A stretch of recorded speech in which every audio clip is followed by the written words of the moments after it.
ಎಲ್ಲರಿಗೂ ನಮಸ್ಕಾರ. Cook with Moni ಚಾನಲ್ಗೆ ಸುಸ್ವಾಗತ. ನಾನು ನಿಮ್ಮ ಮೋನಿಶಾ. ನನ್ನ ಚಾನಲ್ನ ಲೈಕ್ ಮಾಡಿ, ಶೇರ್ ಮಾಡಿ, ಸಬ್ಸ್ಕ್ರೈಬ್ ಮಾಡಿ, ಫಾಲೋ ಮಾಡಿ, ಕಮೆಂಟ್ ಮಾಡಿ. ಇದೇ ರೀತಿ ನನ್ನ ವೀಡಿಯೋಸ್ಗೆ ಸಪೋರ್ಟ್ ಮಾಡ್ತಾಯಿರಿ. ಇವತ್ತು ಉದ್ದಿನ ವಡೆನ ಹೇಗೆ ಮಾಡೋದು ಅಂತ ನೋಡೋಣ. ಮನೆಯಲ್ಲೇ ತುಂಬ ಸುಲಭವಾಗಿ ಹೋಟೆಲ್ ಶೈಲಿಯಲ್ಲಿ ನೀವು ಉದ್ದಿನ ವಡೆನ ಮಾಡ್ಬೋದು. ಬನ್ನಿ ಹೇಗೆ ಅಂತ ನೋಡೋಣ. ಮೊದಲಿಗೆ ನಾನಿಲ್ಲಿ ಉದ್ದಿನ ಬೇಳೆನ 4ರಿಂದ 5 ಗಂಟೆವರೆಗೂ ನೆನೆಯೋಕೆ ಇಟ್ಟಿದ್ದೆ. ನೋಡಿ, ಆ ಉದ್ದಿನ ಬೇಳೆಗೆ ಯಾವುದೇ ರೀತಿಯಾದ ಹೆಚ್ಚಿನ ಪ್ರಮಾಣದ ನೀರನ್ನು ನಾನಿಲ್ಲಿ ಬಳಸಿಲ್ಲ. ಬರೀ ಅದನ್ನು ನಾವು ಜಾರಿಗೆ ಹಾಕುವಾಗ ಎಲ್ಲ ವಾಶ್ ಮಾಡಿಕೊಂಡು ಜಾರಿಂದ ಎತ್ತ ಹಾಕ್ತೀವಲ್ಲ ನಾವು, ಅದರಲ್ಲಿ ಸ್ವಲ್ಪ ಪ್ರಮಾಣದ ನೀರು ಸೇರುತ್ತೆ.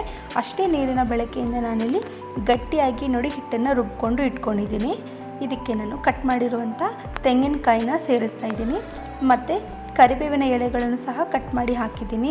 ಕಾಳು ಮೆಣಸನ್ನು ತಗೊಂಡಿದ್ದೀನಿ. ಇದನ್ನು ಒಂದೆರಡಾಗಿ ಕ್ರಷ್ ಮಾಡಿರೋದಷ್ಟೇ, ಅದನ್ನು ಸಹ ಸೇರಿಸಿದ್ದೀನಿ. ಮತ್ತು ರುಚಿಗೆ ತಕ್ಕಷ್ಟು ಉಪ್ಪು, ಇದೆಲ್ಲವನ್ನು ಹಾಕ್ಬಿಟ್ಟು ನೋಡಿ ಚೆನ್ನಾಗಿ ಮಿಕ್ಸ್ ಮಾಡ್ಕೊಳ್ಳಿ. ನಾನಿಲ್ಲಿ ಹಸಿ ಮೆಣಸಿನಕಾಯಿನ ಬಳಕೆ ಮಾಡ್ತಿಲ್ಲ. ಮನೇಲಿ ಮಕ್ಕಳಿರೋದ್ರಿಂದ ಬಾಯಿಗೆ ಸಿಕ್ಕುತ್ತೆ ಅಂತ, ಅದಕ್ಕೋಸ್ಕರ ನಾನು ಹಸಿ ಮೆಣಸನ್ನ ಇಲ್ಲದೆ ನಾನು ಇವಾಗ ಮೆಣಸನ್ನು ಮಾತ್ರ ಯೂಸ್ ಮಾಡಿ ಮಾಡ್ತಾಯಿದ್ದೀನಿ. ಇದಕ್ಕೆ ನಾನು 1 ಕಪ್ಪು ಅಕ್ಕಿ ಹಿಟ್ಟನ್ನು ತೊಗೊಂಡಿದ್ದೀನಿ. ಆದರೆ ಒಂದೇ ಸರಿ ಮಿಕ್ಸ್ ಮಾಡೋಕ್ಕೆ ಹೋಗಬೇಡಿ. ನೋಡಿ, ಸ್ವಲ್ಪ ಸ್ವಲ್ಪವಾಗಿ ಹಾಕ್ಕೊಂಡು ಅದನ್ನು ಮಿಕ್ಸ್ ಮಾಡ್ಕೊಳ್ಳಿ. ನಿಮಗೆ ಗೊತ್ತಾಗುತ್ತಲ್ಲ, ತುಂಬ ಗಟ್ಟಿನೂ ಇರಬಾರ್ದು, ತುಂಬ ತೆಳುವಾಗೂ ಇರಬಾರ್ದು. ನಾವಿಲ್ಲೇನೋ ಸ್ವಲ್ಪ ನೀರಿನ ಪ್ರಮಾಣ ಜಾಸ್ತಿ ಸೇರಿಸಿದ್ರೆ ಸ್ವಲ್ಪ ಇಲ್ಲಿ ಹಿಟ್ಟು ಜಾಸ್ತಿ ಹಿಡಿಯುತ್ತೆ. ನನಗೆ ಇಟ್ಕೊಂಡಿರೋ 1 ಕಪ್ಪು ಇಲ್ಲಿ ಕರೆಕ್ಟ್ ಆಗಿದೆ. ಇದಕ್ಕೆ ನೋಡಿ, ಸೀಕ್ರೆಟ್ ಇಂಗ್ರೀಡಿಯೆಂಟ್ಸ್ ಅಂದರೆ ನಾನು ಸೋಡಾ ಹಾಕ್ತಿಲ್ಲ, ಈನೋ ಹಾಕ್ತಿದ್ದೀನಿ. ಈನೋ ಹಾಕಿ ನೀವು ಸಹ ಒಂದ್ಸರಿ ಟ್ರೈ ಮಾಡಿ. ತುಂಬ ಅಂದರೆ ತುಂಬ ಚೆನ್ನಾಗಿ ಬರುತ್ತೆ. ನೋಡಿ, ಇವಾಗೆಲ್ಲ ಚೆನ್ನಾಗಿ ನಾನು ಮಿಕ್ಸ್ ಮಾಡ್ಕೊಂಡಿದ್ದೀನಿ.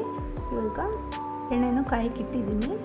ಹೇಗೆ ಮಾಡ್ಕೊಳ್ಳೋದು ಅಂದರೆ, ಫಸ್ಟು ಒಂದು ಚಿಕ್ಕ ಬೌಲಲ್ಲಿ ನೀರು ಇಟ್ಕೊಳ್ಳಿ. ನಾನೀಗ ನೀರನ್ನು ಹಚ್ಕೊಂಡಿದ್ದೀನಿ.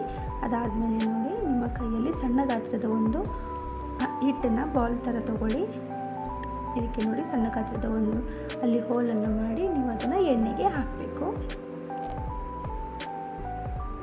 1-2-3 ನಿಮಗೆ ಕಷ್ಟ ಅನ್ನಿಸ್ಬೋದು, ಬಟ್ ಮಾಡ್ತಾ ಮಾಡ್ತಾ ಅದು ನಿಮಗೆ ಸುಲಭ ಆಗುತ್ತೆ. ಖಂಡಿತ ಮಾಡ್ಬೋದು. ನೋಡಿ, ಈಗ ನಾನು ಮತ್ತೊಂದನ್ನು ತೋರಿಸ್ತಾ ಇದ್ದೀನಿ. ಒಂದು ಸಣ್ಣ ಗಾತ್ರದಲ್ಲಿ ಒಂದು ಬಾಲ್ ಥರ ತಗೊಳ್ಳಿ. ಅದಾದ ನಂತರ ಒಂದು ಚಿಕ್ಕದೊಂದು ಹೋಲ್ ಮಾಡಿ ಅದನ್ನು ನೀವು ಮತ್ತೆ ನಿಮ್ಮ ಬೆರಳಿನಲ್ಲಿ ಎತ್ಕೊಂಡು ಅದನ್ನು ನಿಧಾನವಾಗಿ ಎಣ್ಣೆಗೆ ಬಿಡಬೇಕು.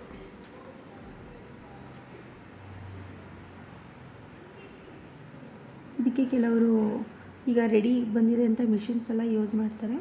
ನಮ್ಮ ಮನೇಲೇನು ಮಿಷಿನೆಲ್ಲ ಯೂಸ್ ಮಾಡಲ್ಲ. ಸೊ ನಾವು ಇದೇ ರೀತಿ ಮಾಡೋದು.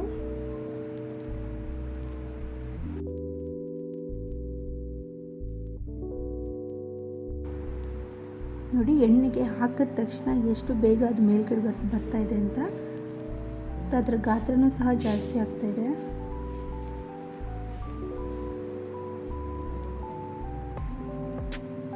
ತುಂಬ ಸಾಫ್ಟಾಗಿರುತ್ತೆ, ತುಂಬ ಮೇಲ್ಗಡೆ ಕ್ರಿಸ್ಪಿನೆಸ್ ಆಗಿರುತ್ತೆ. ಖಂಡಿತ ಮನೇಲಿ ಟ್ರೈ ಮಾಡಿ. ನೋಡಿ, ಈ ಕಡೆ 2 ಕಡೆನೂ ಚೆನ್ನಾಗಿ ಗೋಲ್ಡನ್ ಬ್ರೌನ್ ಆಗೋವರೆಗೂ ಅದನ್ನು ಫ್ರೈ ಮಾಡಿ. ಕಲರ್ ನೋಡಿ ಎಷ್ಟು ಚೆನ್ನಾಗಿ ಕಾಣಿಸ್ತಾ ಇದೆ.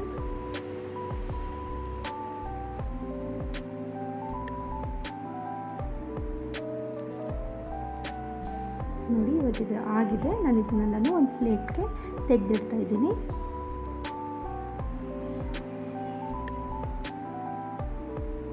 ಎಸ್, ನೋಡಿ, ತುಂಬ ಸೂಪರಾಗಿ ಇರುತ್ತೆ. ಟ್ರೈ ಮಾಡಿ. ಬಟ್ ನಾನು ಹೇಳ್ಬೋದು, ಬಟ್ ಟ್ರೈ ಮಾಡಿ ಟೇಸ್ಟ್ ಮಾಡಬೇಕಾದವರು ನೀವು. ಹೇಗಿತ್ತು ಅಂತ ಕಮೆಂಟ್ ಮಾಡಬೇಕಾದವರು ಸಹ ನೀವು.